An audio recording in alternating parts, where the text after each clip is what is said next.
Okay, let's dive right in.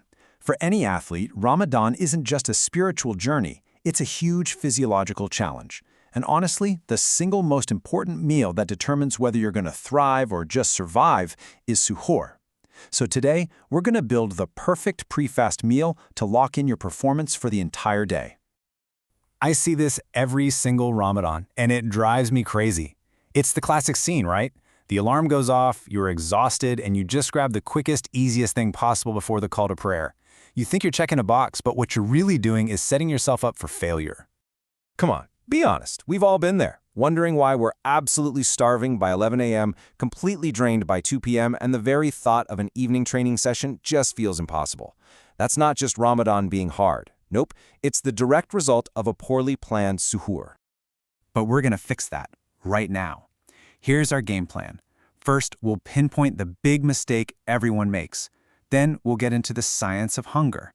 After that, we'll build the perfect meal with 5 simple pillars, look at a practical menu you can use tonight, and finally, cover the 7 fatal errors you have to avoid. So what's the single biggest mistake? It's treating suhoor like an afterthought. You know, a quick snack to just tide you over. But it's not breakfast. It is your energy reservoir for the entire day. It's your muscle-preserving insurance policy, and it's your anti-hunger strategy for the next 14 to 16 hours. Getting this wrong is exactly why so many athletes see their performance just plummet during Ramadan.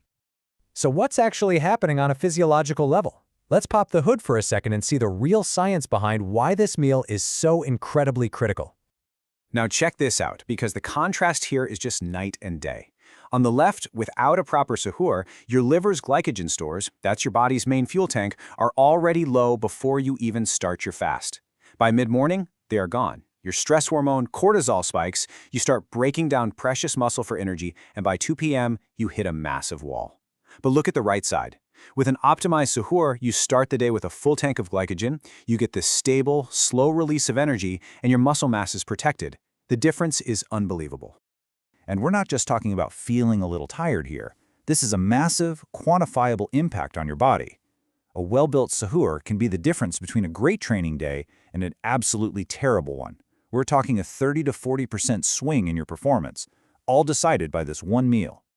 So how do we get it right every single time? Easy. We use a blueprint.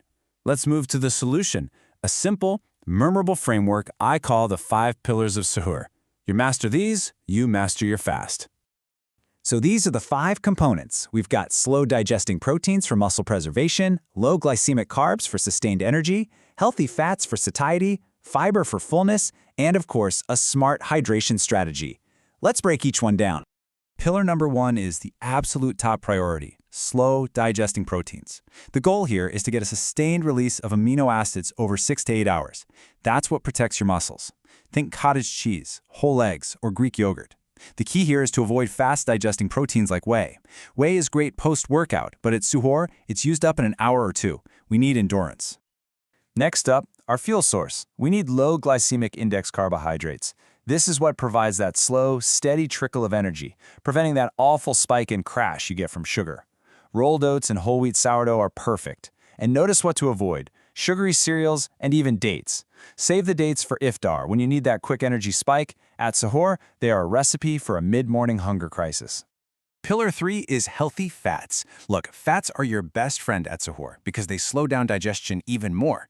They work with the protein and fiber to keep you feeling full for hours and hours. Things like almonds, avocado, and the yolks from your whole eggs are exactly what you need. And finally, we've got pillars 4 and 5. Fiber adds physical volume to your meal, which really enhances that feeling of fullness. And hydration, well, that's non-negotiable. The strategy here is key. Sip water throughout the entire suhoor window. Don't just chug a liter at the last second. And you can get a bonus by including water-rich foods like cucumber or tomatoes in your meal. Okay, theory is great, but what does this actually look like on a plate at 4 in the morning? Let's put these pillars into a practical, turnkey menu. And this is a perfect illustration of how it all comes together. So you've got your rolled oats for those low GI carbs and fiber, whole eggs for the slow-digesting protein and healthy fats, a banana for more carbs and potassium, and a handful of almonds for extra fats and protein. See, this one single meal hits every single one of our 5 pillars perfectly. Now look, you do not have to eat oats and eggs every single day. The beauty of this framework is just how adaptable it is. You can apply these principles to any cuisine anywhere in the world. So, whether it's a Moroccan meal with the lentils and ribe, an Indonesian dish with tempeh and rice, or a Turkish breakfast with eggs and fasulia, the core principles of slow protein, low GI carbs, and healthy fats stay exactly the same. All right, now that we know exactly what to do, it's just as important to know what not to do. So let's quickly run through the 7 fatal errors that can completely sabotage your suhoor. First, and most importantly, skipping it. It's non-negotiable. Second, too much sugar, which just sets you up for that awful energy crash. Third, going 0 carbs. Your brain needs them, and you'll feel it with some intense brain fog. Fourth, too little water. That's a guarantee for dehydration and headaches. 5, eating too late. Rushing your meal is just terrible for digestion. And finally, 6 and 7, excessive salt or spices. Both will have you battling intense thirst all day long. Avoid these, and you're golden. So there you have it. You've now built the perfect foundation for a high-performance day of fasting. Your suhoor is an absolute powerhouse. But remember, the day is only half the battle. How you break your fast is just as critical. Iftar isn't a reward, it's a strategy. So I'll leave you with this final question to think about. With your suhoor now perfectly optimized, are you making mistakes at iftar that are undoing all of this hard work? How you refuel is just as important as how you prepare. And well, that's a whole other strategy we'll have to break down.